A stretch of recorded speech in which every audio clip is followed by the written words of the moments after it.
This is the Baseline Facetime Podcast, and we've got another great episode coming at you right now. Let's go.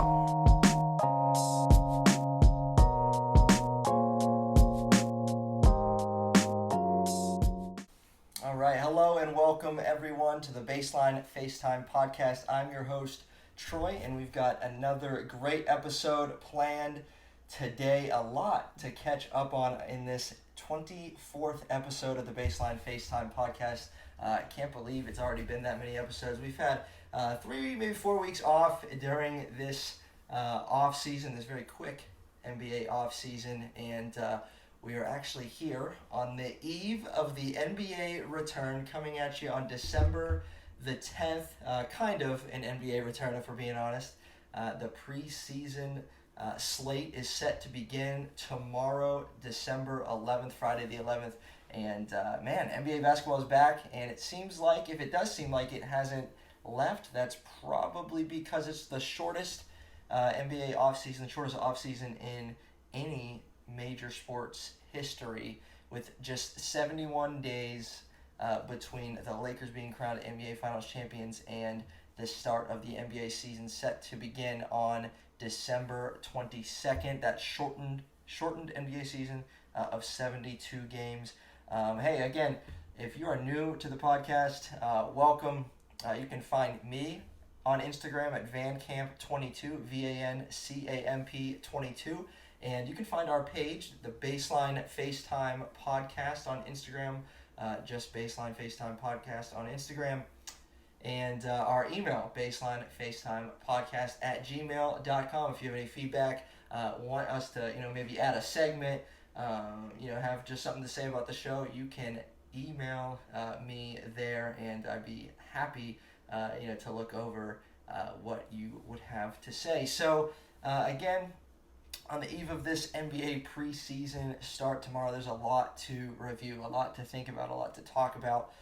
So we're going to jump right in. So there's some new look teams in the NBA. Our last episode was just prior to the draft and just prior to free agency beginning and trades swirling around the league and things of that nature. And so all of that has obviously cooked up a little bit. So we're going to talk about that. We're going to talk about James Harden and his little saga, just what's going on in Houston, the turmoil that's being experienced in Houston, and exactly what I think is going to happen with James Harden. Just give you my take on that. And then ESPN released their power rankings for the year ahead, both for teams and for their projected top 100 players of the year. And there's been a lot. If you haven't seen it on social media, you should go and check it out. ESPN, again, released that. There's been a lot of beef that people have had with that, to say the least. And so we're going to get into that. But first, there's some familiar faces in new places this coming NBA season. So we're going to go through just the list. On this episode today, you're going to hear a lot of names. You're going to hear a lot of player names. You're going to hear a lot of teams and, the rankings and that sort of thing as we, again, push forward to the start of the NBA season. Some familiar faces. So Drew Holiday, a highly respected defensive guard, is now a Milwaukee Buck, so a big upgrade for the Milwaukee Bucks in that aspect. Gordon Hayward, moving on from Boston, a short tenure there, faced some injuries, faced just some other difficulties there, is heading to Charlotte, so we'll see if he can rejuvenate his career down there. John Wall and Russell Westbrook were part of a trade, probably the biggest trade maybe of the offseason, with John Wall heading to Houston, maybe to be there with James Harden, and Russell Westbrook to team up with Bradley Beal in D.C. Chris Paul is now a Phoenix Sun. Again, just going down the list. Danilo Gallinari is a Hawk.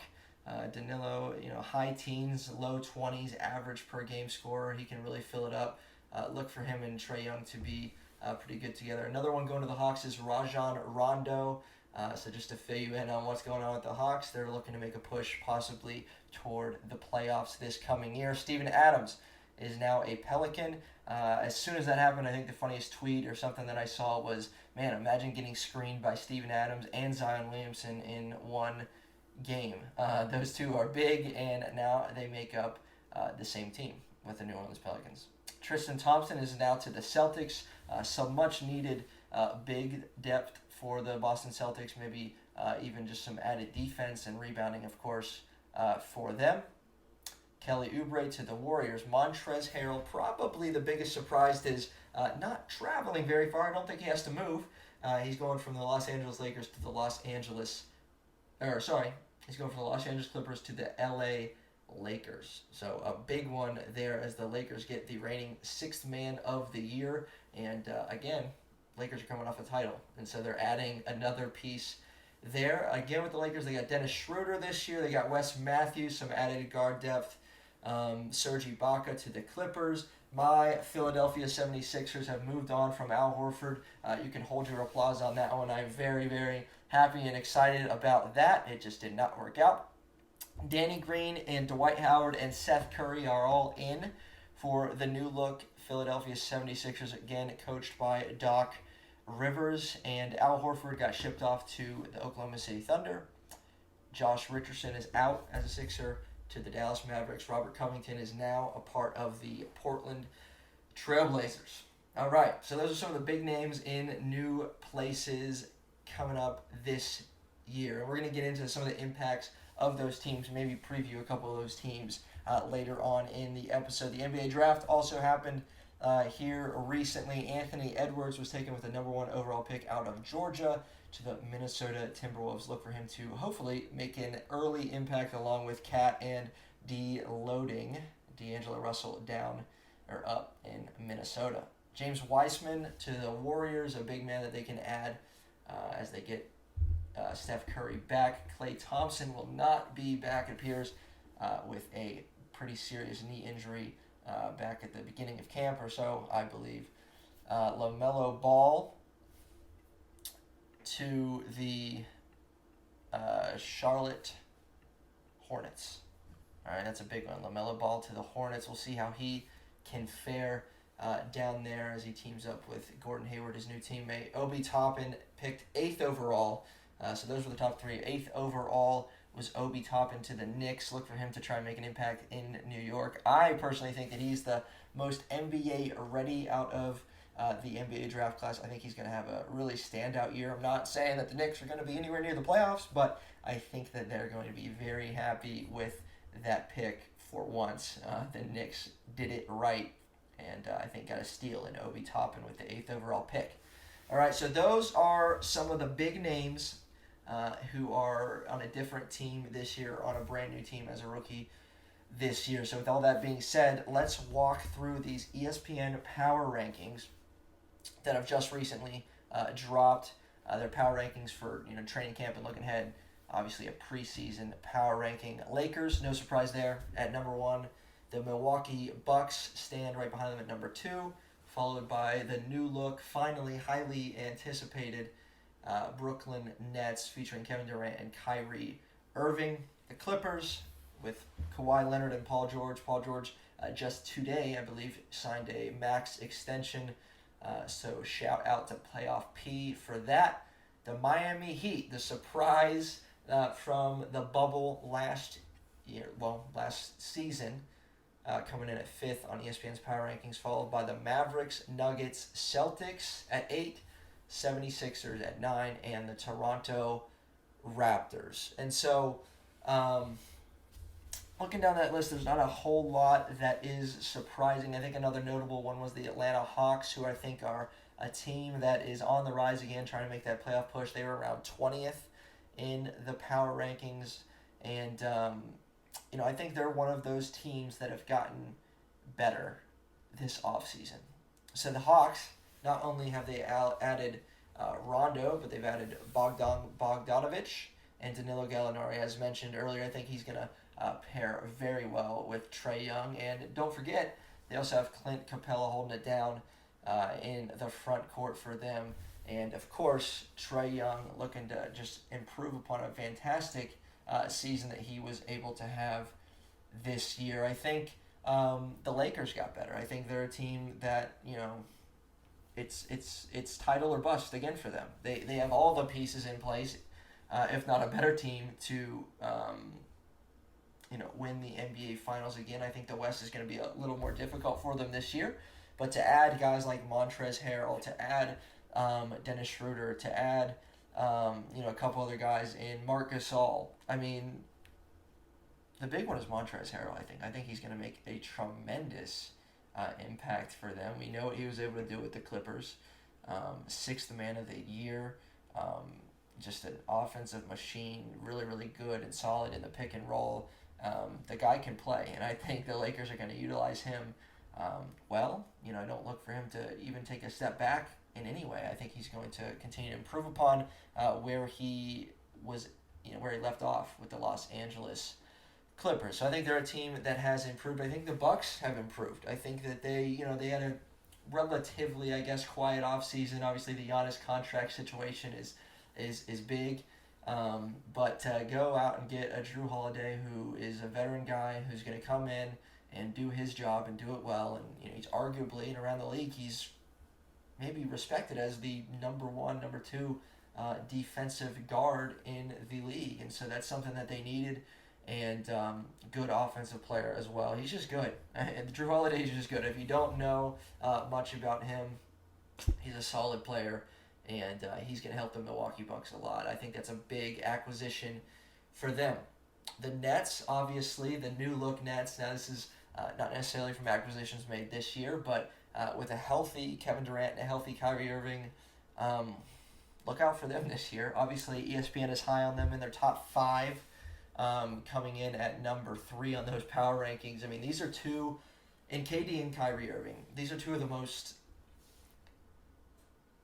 incredible offensive players the league has ever seen.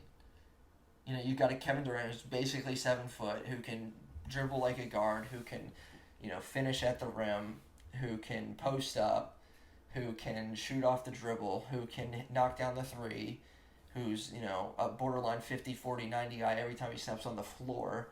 And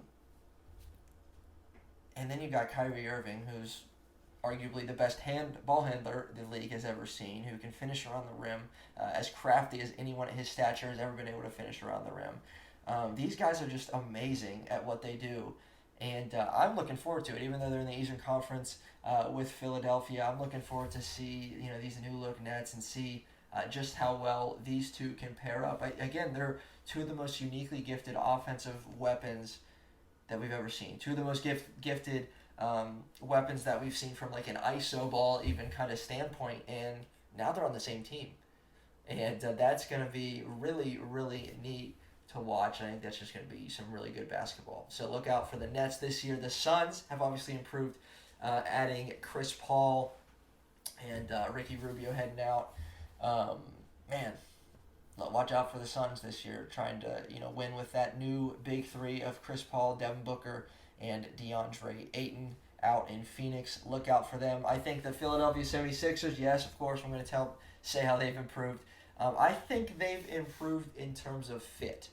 Okay, so the 76ers arguably and probably had a more talented roster last year. So you go down, their starting lineup for the majority of last season is Ben Simmons, it's Josh Richardson, it's Tobias Harris, it's Al Horford, and it's Joel Embiid. That's a talented, very, very, very talented starting 5. Now, the issue was that was not a good fit. The issue was, you've got Ben Simmons, who's a non-shooter, Jay Rich, who can shoot a little bit, but he's more of a defensive guard. He can drive a little bit. He's not exactly a space the floor kind of guy. You got Tobias Harris, who obviously is a known scorer. You've got Al Horford and Joel Embiid clogging up to paint together, and there was just no spacing on the floor for this team last year. The chemistry was not really there. The starting lineup actually didn't play that many games together because of injuries and so on and so forth. But again, now with this new team, you got 3 of those same starters in Ben Simmons, Tobias Harris, and Joel Embiid. Out goes Josh Richardson to the Mavericks. In comes Seth Curry, one of the best three-point shooters in the NBA. One of the best three-point shooters in NBA history in terms of percentage. He might actually be the best. Correct me if I'm wrong on that. Out goes Al Horford, and in comes Danny Green, who's been a part of the last 2 NBA championship rosters dating back to the Toronto Raptors and the Los Angeles Lakers as of the most recent. So you get two shooters if you're the Philadelphia 76ers. You get that floor spacing that you need, but it's not necessarily a more talented roster.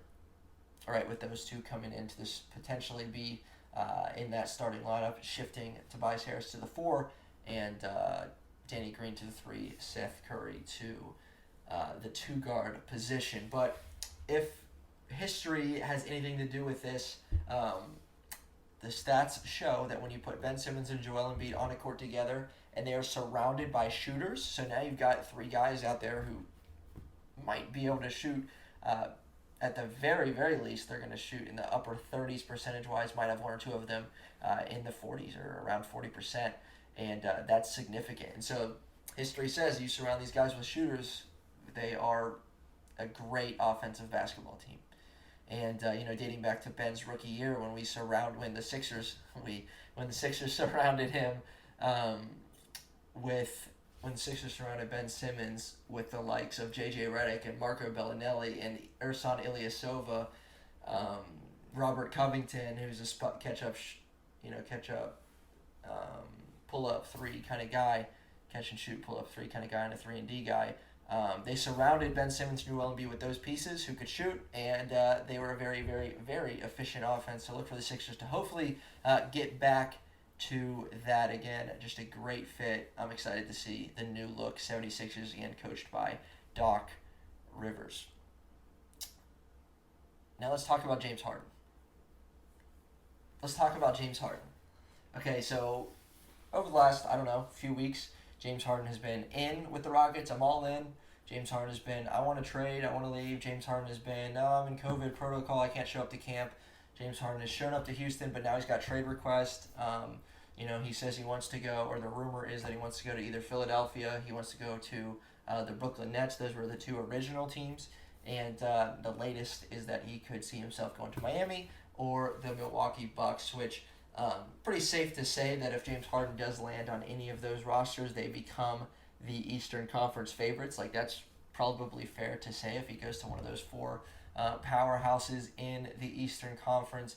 I don't know what's going to happen with James Harden. I think that if he really does want out of there and it's going to impact the season for the Houston Rockets, then that might entice the Philadelphia 76ers or another team to go after Harden and say, hey, look, this guy doesn't want to play for you, so you should give him to us for a little less. And the hope, I know, and I think Daryl Morey, the president for the Sixers, has said that Ben Simmons and Joel Embiid are here to stay.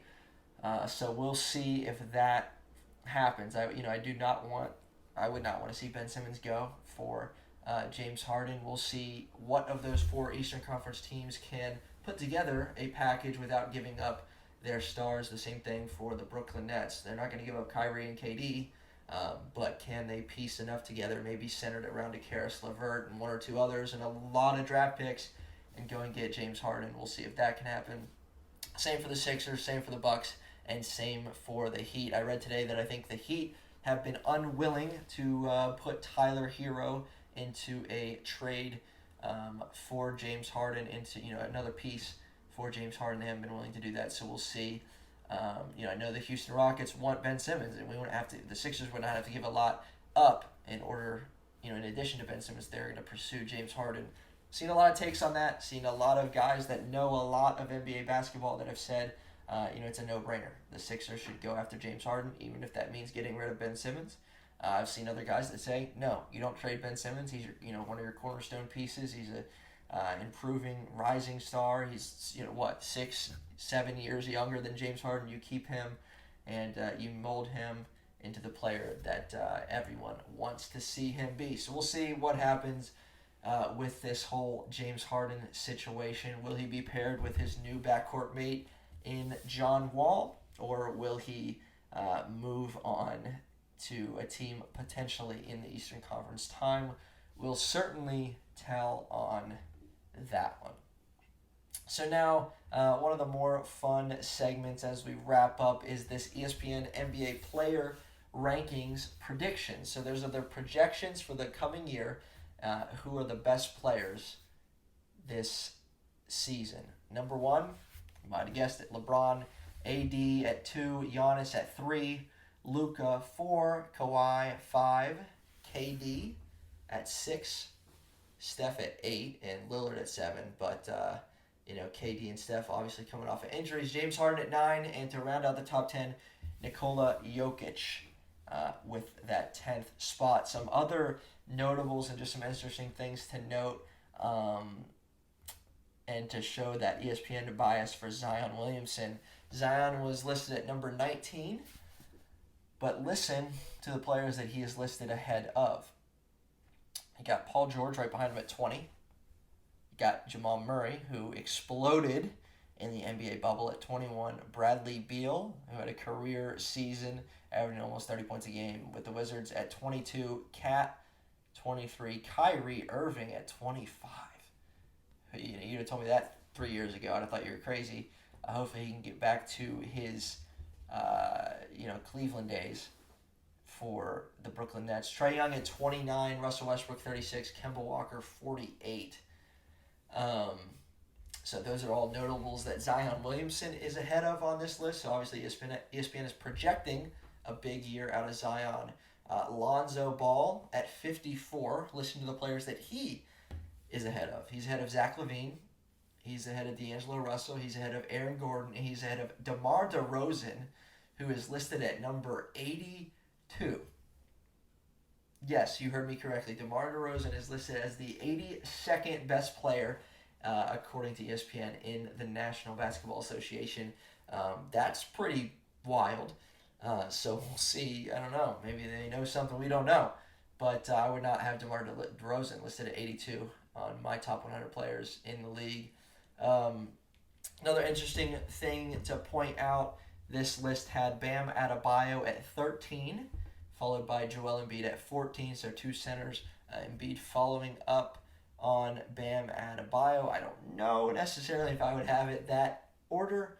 I think Bam is a terrific player, but he's obviously nowhere near the offensive force that Joel Embiid is, and the post player that Joel Embiid is, and in some aspects, even defensively, obviously Bam is a pretty remarkable defender. We all remember that block on Jason Tatum in the playoffs last year.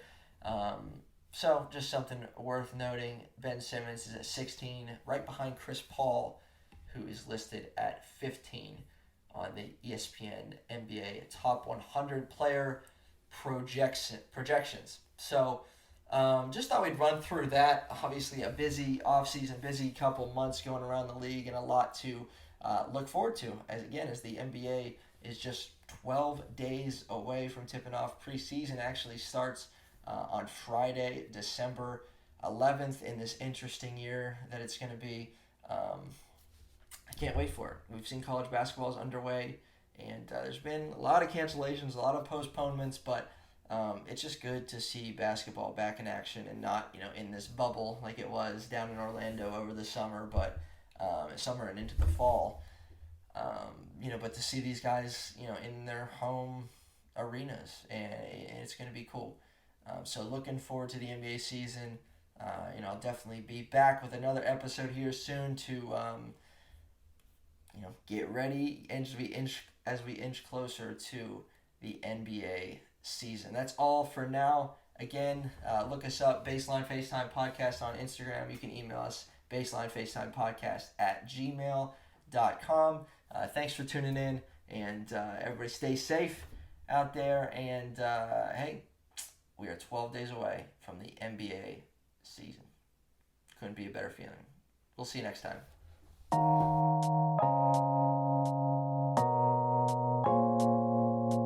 Hey, thanks so much for tuning in to this episode of the Baseline Facetime Podcast. If you haven't already, hit that subscribe button, and we'll see you next time. Thanks.